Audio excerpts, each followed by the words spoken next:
Alors, en l'écoutant attentivement, je pense que ce dont je vais vous parler se situe plutôt dans l'axe 2 et 3, plutôt par rapport à cela.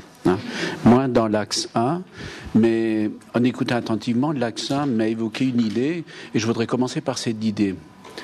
Le terme de professionnalisation, c'est un terme quand on demande profession, où en fait on pense, comme ça, très rapidement, profession libérale. C'est un mot qui vient en tête, et on ne parlera pas de profession à propos, par exemple, de soudeur, ou de conducteur de machine. C'est plutôt des métiers. Et donc, à travers la notion même de professionnalisation, je crois que on va effectivement, il y a ce phénomène de regroupement pour défendre quelque chose, pour défendre des intérêts. Et ce n'est pas un hasard si dans l'enseignement, dans la formation notamment des enseignants, c'est d'un des secteurs où on parle beaucoup de professionnalisation, comme pour ériger les enseignants en un corps avec une déontologie qui puisse faire comparaison avec les avocats, les médecins et se protéger notamment contre la mainmise des inspecteurs et de ceux qui gravitent autour. Voilà l'idée que m'est venue en écoutant attentivement Richard. Alors, je voudrais commencer par... Moi, je vous parlerai essentiellement de la formation des ingénieurs, parce que c'est une formation professionnelle qui, jusqu'à présent, est reconnue comme une formation professionnelle. Et on espère aussi, enfin, on n'en parle pas trop, parce qu'elle ne fait pas trop... Ça va à peu près sans dire. On pense aussi qu'elle professionnalise. Mais on va voir que dans les détails, c'est peut-être un peu plus complexe. Alors, je vais commencer par 3 petits paradoxes de cette formation. Donc, après, on peut le transférer dans d'autres métiers. Il y a un premier paradoxe. C'est une formation qui est reconnue comme professionnelle, qui forme des professionnels. Je ne rentre pas dans les subtilités de professionnalisation pour le moment. On reconnaît ça. Les grandes écoles, c'est à part des universités. On n'a jamais contesté aux grandes écoles le fait qu'ils forment de bons professionnels. C'est quelque chose d'acquis. À tel point qu'existe une institution qui s'appelle le CEFI, Centre d'études pour la formation d'ingénieurs, qui suit de très près ces formations, la CTI, des commissions qui supervisent et qui disent « Ok, on va accepter ça comme formation d'ingénieur ou pas ». Et pourtant, il y a un paradoxe très lourd. C'est qu'en fait, dans les très grandes écoles, mais même les moins grandes écoles, on rentre à travers Mathsup, Mathsp, c'est-à-dire de la formation scientifique théorique de haut niveau. Et on continue avec un très haut niveau. Et donc on fait une formation qui n'a a priori rien à voir avec le métier et on dit c'est une formation professionnelle. Si vous prenez Centrale Paris, par exemple, une école que je connais assez bien, écoutez, c'est du théorique du début à la fin et après on fait un stage à l'entreprise, projet de fin d'études et voilà, les professionnels sont sortis. C'est-à-dire c'est contraire à une image habituel de la formation professionnelle, il y a un contact étroit. Vous allez me dire, il y a un contact étroit puisque des ingénieurs interviennent dans la formation, mais quand même, ce n'est pas la dominante. La dominante, c'est vraiment la formation théorique. Alors, il y a un second petit paradoxe qui va nous aider un petit peu à réfléchir à ces questions, c'est qu'en fait, une école d'ingénieurs vise à former des gens compétents. On vise la compétence. Il faut sortir des gens compétents. Et comme Richard l'a souligné tout à l'heure, à viser les compétences, on perd un peu l'identité professionnelle. Viser des compétences, c'est d'être capable. L'école d'ingénieur en sort, on est capable de faire financier dans une banque, de faire responsable de production, etc., etc. Mais il n'y a pas, a priori, de construction identitaire. Les gens sont flexibles, adaptables, et puis après, ils rentrent dans un métier. Et on suppose, on veut qu'ils soient capables de s'adapter. Si on a regardé un peu les anciens qui sortent de l'INSA de Strasbourg, à plus forte raison, si on sort de l'école centrale, franchement, ils sont un peu partout. Et donc, on cherche à former des personnes compétentes, mais a priori, ils ne rentrent pas. A priori, tout à fait dans un métier. Et puis, un troisième paradoxe qui est très intéressant, c'est la formation d'ingénieurs par alternance. C'est vraiment paradoxal parce qu'on ne pensait pas qu'on puisse former des ingénieurs par la voie de l'alternance. Vous remarquerez qu'officiellement on dit formation d'ingénieurs en alternance ou par alternance et non pas par apprentissage. Comme si l'apprentissage, quand même, c'est pas tout à fait digne de cette formation de très haut niveau, alors on parle en alternance. Ce qui suppose quand même, si on alterne, c'est qu'à un moment donné, on est en contact fort avec le théorique qui prime un peu sur la pratique. Mais ça, c'est une première approche. Ces formations sont aujourd'hui reconnues. Elle n'était pas reconnue au point de départ. En 90, lorsque Descombes a créé ces formations, je puis vous assurer qu'elles n'étaient pas reconnues. Je me souviens du conseil d'administration de l'école où je suis, qui s'appelait l'ENSAIS à l'époque. On venait avec ces formations, on disait, bon, maintenant, est-ce qu'on va donner le titre d'ingénieur ENSAIS à ces formations en alternance ? Dans le conseil d'administration, j'étais le seul à voter pour cette appellation, et donc tout le monde était contre. Et donc les formations d'ingénieurs par alternance ne s'appelaient pas ingénieur ENSAIS, mais s'appelaient ingénieur IT2I formé à l'ENSAIS.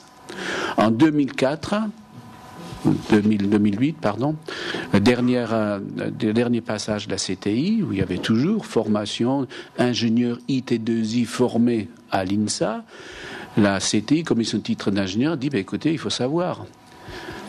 Ou bien vous estimez que c'est des formations d'ingénieur et ils portent le titre d'ingénieur d'école, de votre école, ou bien vous n'en faites pas.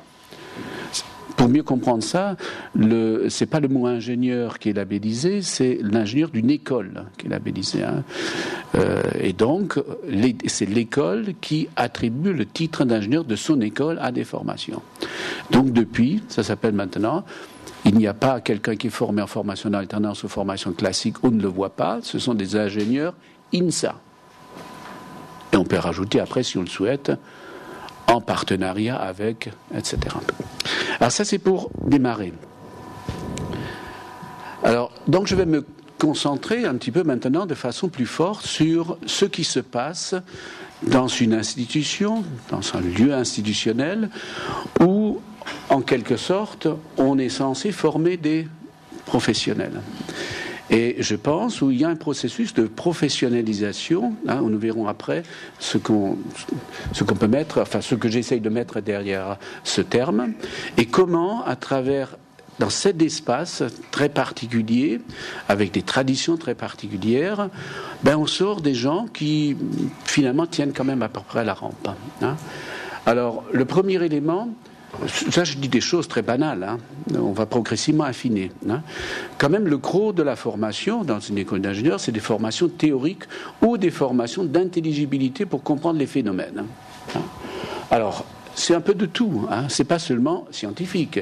Il y a des mathématiques, langage informatique, résistance de matériaux, mais aussi anthropologie culturelle. C'est-à-dire, on forme à comprendre le monde. Et ensuite, on enseigne donc des savoirs d'intelligibilité, pour reprendre la distinction de Jean-Marie Barbier, et après des savoirs procéduraux. Savoirs procéduraux, on dit comment on doit faire. Alors, comment faire pour aborder une conception de produit ? On leur dit comment faire. Ou bien encore, l'analyse fonctionnelle, ou bien comment délimiter et conduire un projet. Mais aussi des savoir-faire comportementaux.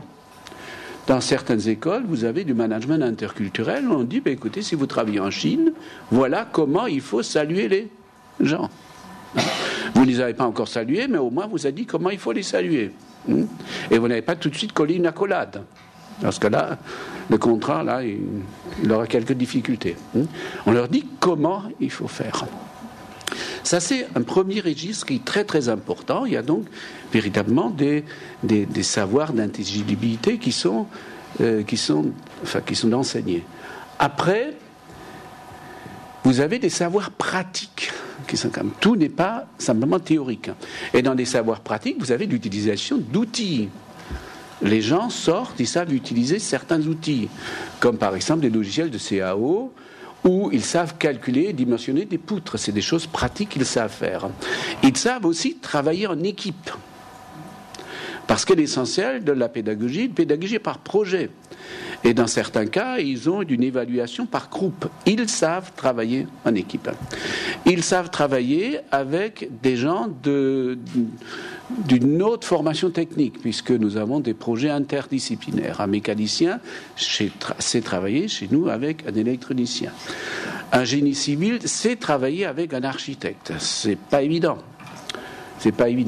Mais ça, travailler en équipe. On leur apprend, et puis ça fait partie du métier d'étudiant que de travailler en équipe. Ensuite, ils savent, je prends des exemples, des points précis, ils savent présenter des projets. On leur apprend à faire ça. Donc ça, c'est des savoir-faire pratiques. Après, mine de rien, dans une école, c'est un espace où il y a des savoir-être qui sont diffusés, qui sont inculqués, qui sont intégrés sous diverses formes. Et sera de l'importance pour la question de la professionnalisation. Il y a un règlement de l'école. Ce règlement est fort. Je vous donne juste un exemple, très simple. Vous êtes absent au cours, tous les cours on démarche, 10% d'absence au cours, même si vous avez un 16, le module est invalidé. Point barre. Très simple. Donc vous n'avez pas d'absent au cours, vous avez des gens qui ne s'intéressent pas mais qui sont présents. Ça c'est autre chose. Je veux dire, il y a quelque chose de contradictoire. Mais c'est quelque chose de très... Alors, voilà, il y avait un grand débat sur la question quand même, c'est pas venu comme cela. Et l'ensemble des enseignants estimaient que la formation, c'est pas simplement être compétent dans une discipline, on fait partie d'un groupe. Et donc il y a une dynamique de groupe, et si ceux qui connaissent bien les trucs sont absents au groupe, les autres n'en profitent pas. Il faut en quelque sorte créer une interaction entre les personnes et au moins l'encourager par le règlement intérieur. Donc, voilà un exemple. Un second point important, le modèle de comportement des enseignants. Important.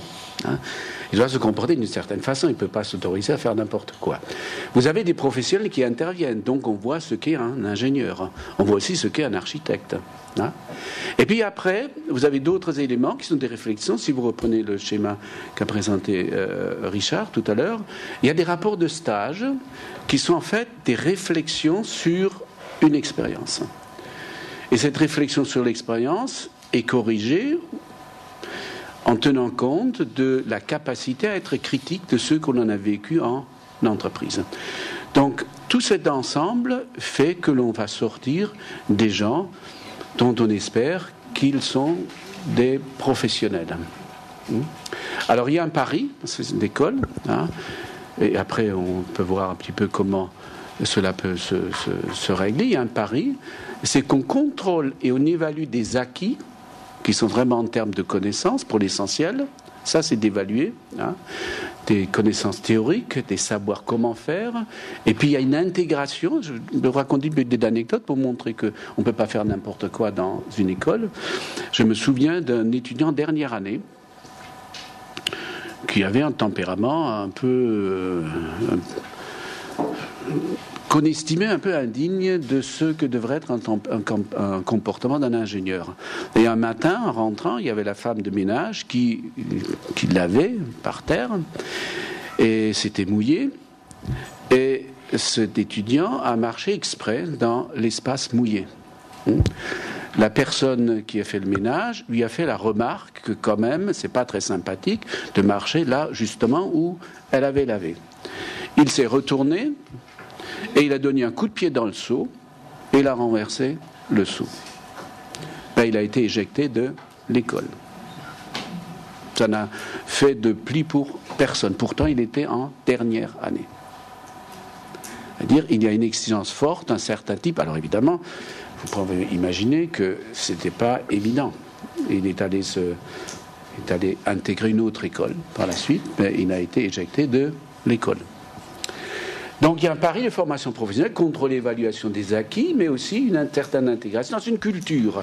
Vous avez des cultures plus ou moins fortes. Je peux vous assurer qu'un polytechnicien, vous le remarquez tout de suite.